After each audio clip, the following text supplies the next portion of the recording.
Chevron channel. So today I'm on a road trip on the N2 between East London and Butterworth. I'm just going to take you through a run on the Kie Cuttings. So heading towards the first corner now. These first two corners here, they're quite dangerous. They've been known to punish drivers.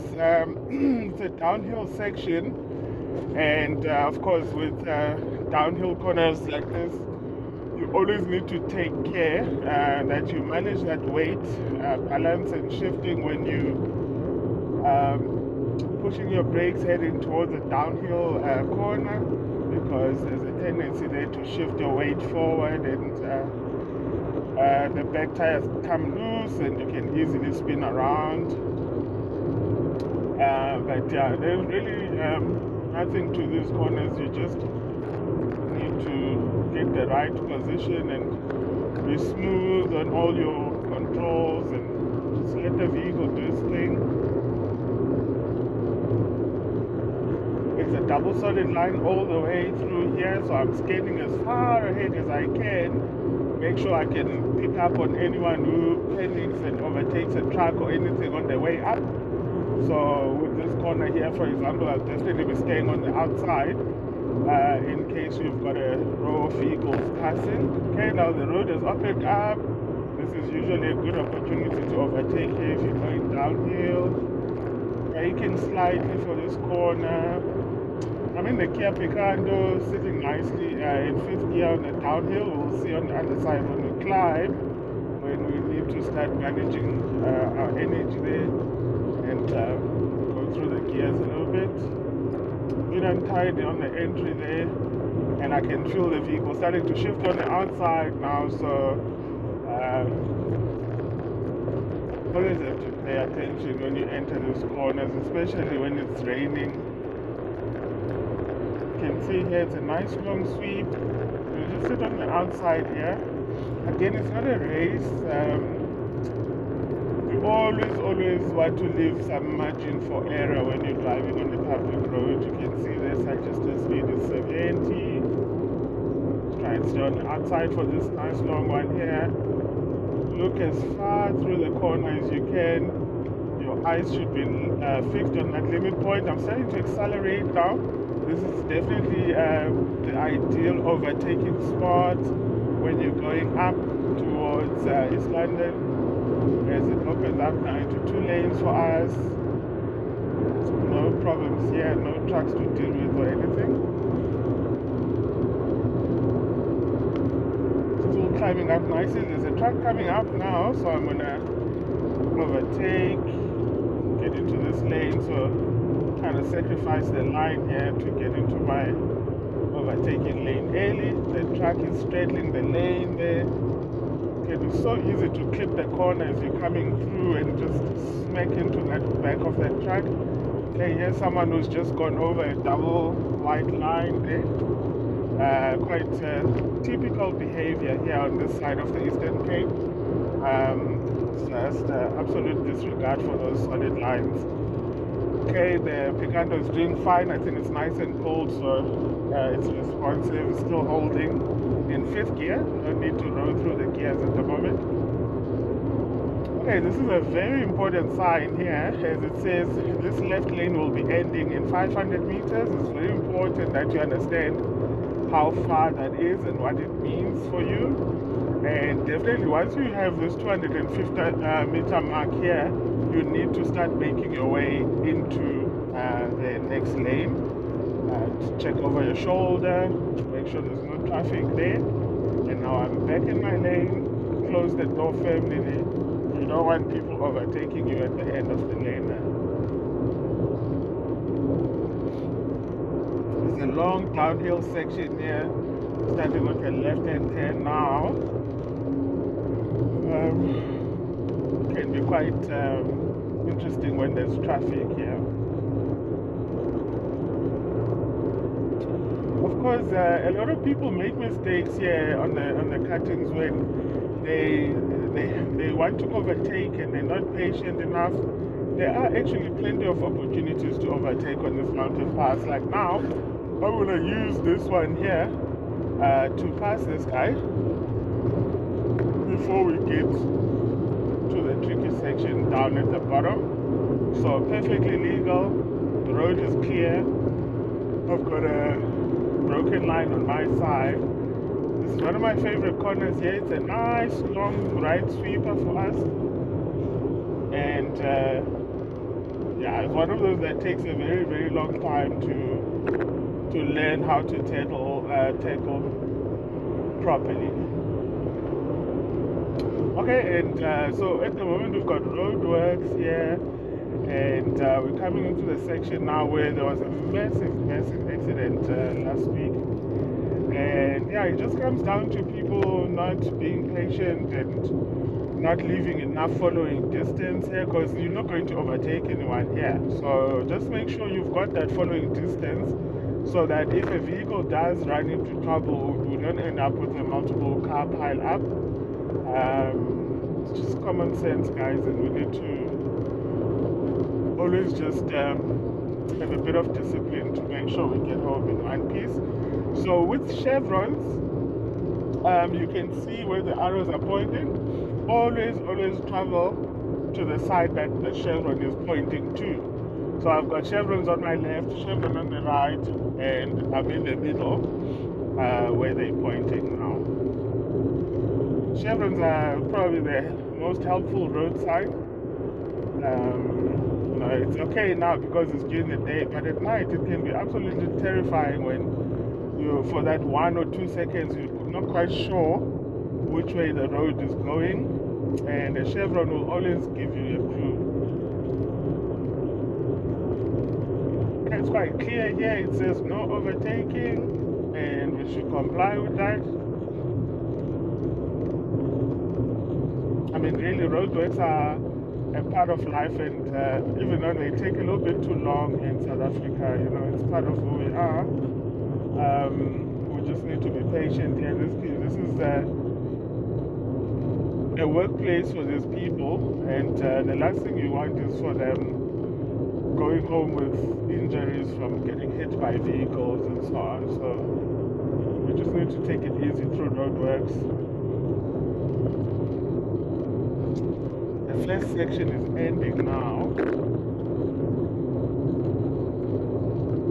There's a traffic cop there.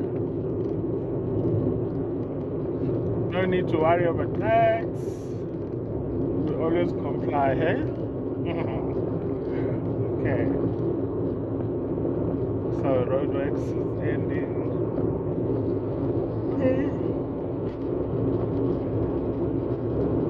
This downhill section is quite a nice drive, but as I said, it does require a bit of caution braking into those corners, especially in the rain when you've had, some oil or diesel dripping from the slow-moving trucks.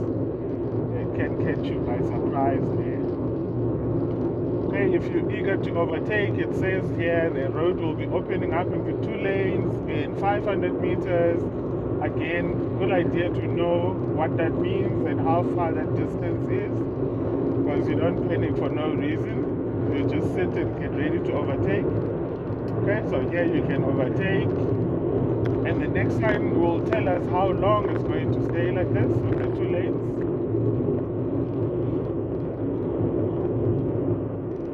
Always look through the corner as far as you can.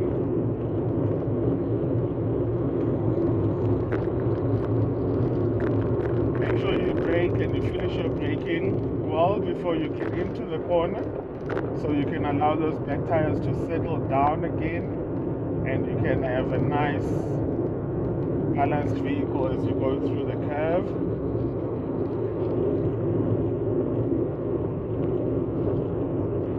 Okay, there's our sign. We know the lanes will merge again in 500 meters. And here you just have to resist the urge to race to the front, because here in the Kie Cuttings, the merge is here, right on the apex of this tight left-hander here. So if you try to pass everyone, you will find yourself in a very tricky situation. Okay, so here's the second section of the roadworks. I'm braking already, just trying to get my speed down towards that 60 kilometers per hour. It's nothing. There's no reason not to comply with that.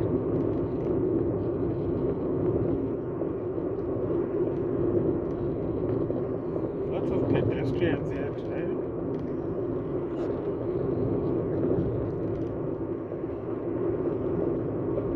Okay, so there's our first sign there, and that's the spa driver. So the arrow is telling us to stay left. I do get very worried here about someone overtaking towards me, but yeah, so you just keep your eyes wide open. You can see there's a nice long tube going up here, and it's going to stay like that. So there's no point in panicking. Just make sure you've got at least 3 to 6 seconds in front of you, so you don't get mixed up in any shenanigans. Brake gently here. I'm sitting at 60. Just give the car a rest and let gravity do its job. I'm in 5th gear, and the car is just running nicely down here. All I'm doing is just tapping the brakes every now and then. Foot is completely off the clutch. It's on a footrest. I'm not accelerating, and I'm not sitting on the brakes because you don't want them to get too hard. So my foot is literally just chilling there between the brake and the accelerator, and every now and then I just tap the brake.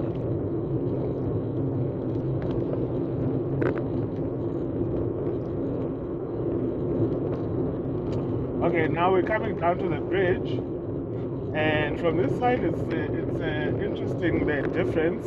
So this side we are on used to be the Transkei, and it's been done nicely. It's a good road now, but in the old days when I learned to drive, it was tight. It was like a really, really scary road. And then on the bridge here, we actually used to show our passports here, where the shell is, on the Transkei side.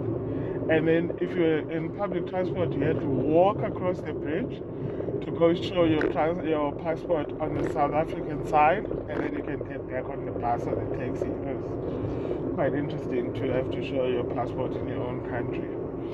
Anyway, the bridge is 60 km per hour. No overtaking on the bridge, please. I am going to get down now to 4th, and in fact down to 3rd, because now we've got a 10-kilometer climb all the way from the bridge to Thompson's farm. And for a little 3-cylinder like this is where you kind of have to work, get through those revs, you know, the fuel consumption kind of goes out the window. So I've done 35 kilometers. My current consumption was at 4.4. Let's see what it looks like when we get to the top of the pass. But yeah, we're going to sit mainly in 4th gear here and just keep those revs high so we can maintain at least 80 km per hour. Again, it's not about racing up here, it's about moving with the traffic and not having a sluggish vehicle. We've got cattle here, so I'm looking as far around this corner as I can. They tend to hang together, so okay, so speed limit is 100, and I'm managing to stay just under 90 here. Foot flat, 4th gear, revs are at 3000. And yeah, I know when you're still a new driver, there might be a reluctance to stay long in 1 gear, but I'm currently, I'd say, quite heavy load here in this vehicle, single passenger, and 5th gear would just die here. So I'm doing 100 kilometers per hour now, 3,500 revs in 4th, and it's still quite a long climb, and the car is starting to pick up speed, but I know the incline will get steeper now, so I'm not going to go to 5th yet, because you know you just lose that momentum like completely, and it's not an easy thing. You can see the Fortuner here, it's got at least probably like 4 times the power of this car that I'm in now, but it's struggling. to maintain that momentum here. And I know that's probably one of those drivers that are reluctant to shift down, because he's on his phone, one hand on the phone, one hand on a cool drink, sipping nicely through a straw on a national road, probably one of the most dangerous mountain passes in the world, but okay, it's cool. This is a nice set of corners here.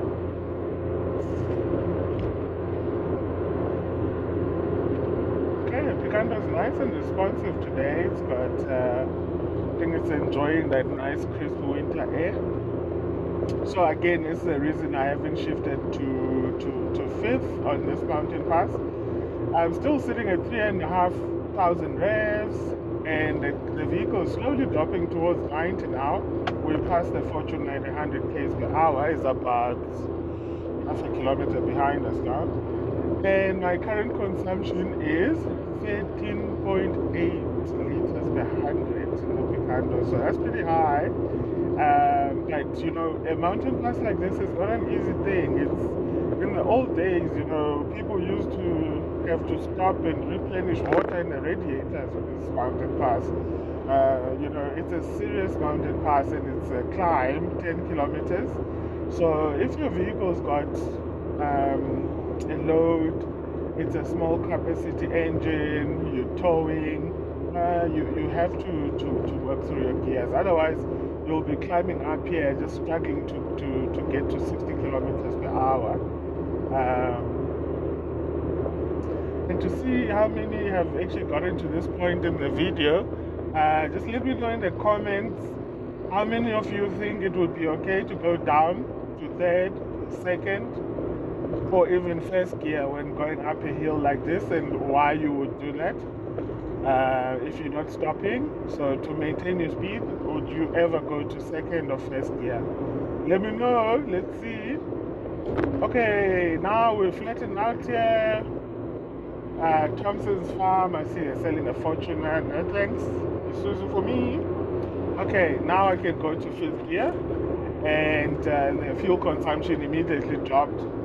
So let's go and see what it did to our average fuel consumption. So we did the 10 kilometer climb up there. Fuel consumption was, I think it was 4.4, it climbed up to 6.3. Obviously, you wouldn't be driving like that for very long. But yeah, just to clear mountain passes and stuff, you must be prepared to get down. Also, to overtake, you need to work through your gears. Right, we'll talk about that in another video, but I hope you enjoyed that, and if you enjoyed these videos, please subscribe, share with your friends, and keep coming back. We'll help you. K53 for your driver's license, but also just defensive driving in general, giving you some nice tips. And here's the last one. So here, we need to get back to our lane before the last arrow, and you should not be overtaking someone by the time you get to that last arrow here. Alright, stay safe on the roads, and I'm going to focus on my drive now all the way to Gqeberha.